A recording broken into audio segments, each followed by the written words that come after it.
Այսօր կյանքի 53-րդ տարում հանկարծամահ է եղել նախկին նախագահ Ռոբերտ Քոչարյանի տիկնազորի պետ Գրիգորի Սարգսյանը։ Քոչարյանի իշխանության օրոք Սարգսյանը առանցքային դեր էր խաղում Հայաստանում ուժայինների հայտնի բոլոր գործողություններում։ Սարգսյանը որոշակի ազդեցություն ուներ նաև տնտեսական կառույցներում։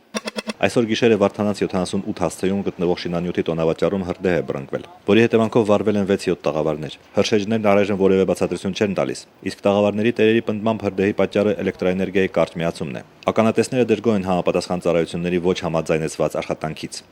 Երկրում չկա այդպիսի մի օրենք, երբ շտապ օգնություն, հրշեջ ծառայություն, էլեկտրոցանց միավորում, ինչպես է կոչվում։ Դրանք, այսինքն իրար հետ մի մեխանիզմով չեն կապնվում, պարզվեց, որ չեն կապնվում, յուրաքանչյուրը գործում է անկախ իր համար, Կարապը Խեցգետին և Գայլաձգի պատմությունը։